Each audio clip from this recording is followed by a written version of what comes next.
సరే. అంటే ఈరోజు ముద్రగడ పద్మనాభం గారిని పార్టీలోకి ఆహ్వానించడానికి మీరు వెళ్ళినట్టుగా తెలుస్తుంది.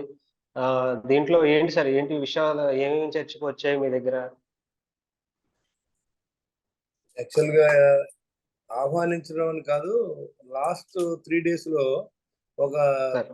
టీవీ9 ఛానెల్, ప్రముఖ ఛానెల్‌లో వంగవీటి రాధాకృష్ణ, ముద్రగడ పద్మనాభం గారు ఎళ్ళిపోతున్నారు, వైసీపీలో వెళ్ళిపోతున్నారనేది ఒక పెద్ద టాక్ నడిచింది.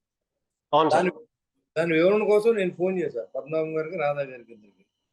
Without my okay knowledge sir. Troll చేస్తున్నారు తప్ప మాకేం సంబంధం లేదు. మేము ఆ పార్టీలోకి వెళ్ళమని క్లారిటీ ఇచ్చారు. ఈ ఓకే సార్. విషయాన్ని మా నాయకుడికి కూడా తెలియజేయడం జరిగింది. ఇలాగా మరి వీళ్ళందరితో ఒకసారి మాట్లాడితే బాగుంటుందండి. కాబట్టి ఇది వాళ్ళు లేనిపోయిన ఆరోపణలు చేస్తున్నారు. వైసీపీ కూడా మన నేతలు వెళ్ళిపోయారని కాపులకి మధ్య స్విచ్ పెట్టే ప్రయత్నం జరుగుతుందంటే కళ్యాణ్ గారు కూడా స్పందించి ఒక లెటర్ రాయడం జరిగింది.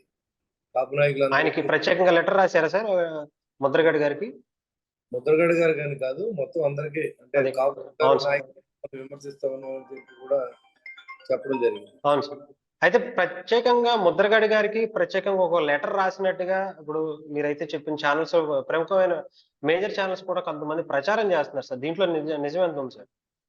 ముద్రగడ గారు ప్రత్యేకంగా ముద్రగడ గారికి పవన్ కళ్యాణ్ గారు లెటర్ రాశారు అని చెప్పి కొన్ని ఛానెల్స్ చెప్తున్నాయి సార్ ఇప్పుడు. ప్రత్యేకంగా కాదు, దాంట్లో మీరు కంటెంట్ చదివితే ఆ లెటర్లో అర్థం అవుతుంది.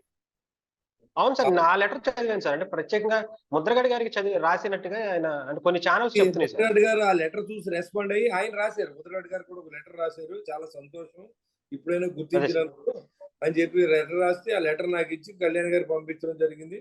వాళ్ళిద్దరి మధ్యలో ఏ తక్కువలు ఉన్నాయో, కలవలేదని, లేకపోతే అపాయింట్మెంట్ లేదని ఈయన అనడం, లేకపోతే ఆయన వేరే చెప్పడం, డైరెక్ట్ గా మాట్లాడించడం జరిగింది. దాంతో ఆయన కళ్యాణ్ గారు కూడా వెళ్ళి మీరు మాట్లాడండి ఒకసారి, ఏదైనా ఉంటే మనకు అలాంటి ఆయన మీద అలాంటి మా చెడ్డ అభిప్రాయం మనకి ఏం లేదని మాత్రం చెప్పండి.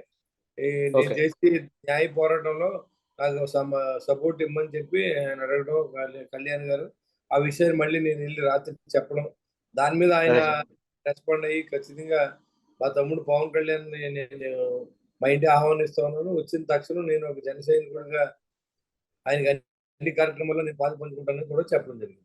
Okay sir. అంటే పార్టీలో అంటే వాళ్ళ అబ్బాయి కూడా రాజకీయాల్లో యాక్టివ్ గా ఉంటారు అని చెప్పి తెలుస్తుంది. సీటు కూడా ఏదో అడిగారు అన్నట్టుగా కూడా కొన్ని వార్తలు వస్తున్నాయి జనసేన పార్టీ. ఏం అడగలేదు సార్? అన్కండిషనల్. Okay sir. అంటే వైసీపీలో అయితే జారను అని ఏమన్నా క్లారిటీ ఇచ్చారు సార్? అంటే గతంలో కొంత సపోర్ట్ ఇచ్చారు వైఎస్ఆర్సీపీ. డెఫినెట్ గా జారరు అది చెప్పారు. Okay sir. అంటే జనసేన పార్టీలో సార్ మరి జారుతారు. కాకపోతే ఇద్దరు నాయకుల మధ్యన కొంత గ్యాప్ ఉన్నప్పుడు అది పోవడానికి సమ్ టైం. అంతేగాని ఇమ్మీడియట్ గా ఇవాళ మాట్లాడేసి నేను వెళ్ళి ఎల్లుండి భుజాల మీద చేయించే పరిస్థితి ఉండదు.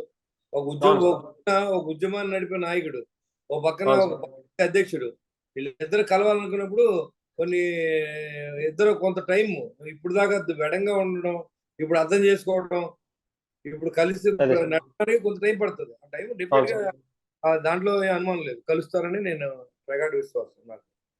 Okay sir. అంటే కంప్లీట్ గా అయితే ఈసారి ఈ ఎలక్షన్స్ కి మాత్రం అంటే గతంలో అటు పవన్ కళ్యాణ్ గారు నా మీద పోటీ చేయాలని కోరారు. సో అలాంటి వాతావరణం కాకుండా స్నేహభావంతో పవన్ కళ్యాణ్ గారి ఆయన సపోర్ట్ గా అయితే ఈసారి ప్రచారం చేస్తానని ఏమని చెప్పారు సార్? పవన్ కళ్యాణ్ గారు పూర్తిగా ఆయన మద్దతు ఇస్తాడు. అలాగే ముద్రగడ పద్మనాభం గారు ఎక్కడ నిలబడినా పవన్ కళ్యాణ్ గారు మద్దతు ఇస్తారు. దాంట్లో అనుమానం లేదు. అంతేగాని ఆయన పోటీ చేస్తారు అనేది అబద్ధం. ఈ మధ్యలో వైసీపీ పార్టీ ఆడి డ్రామా ఇది.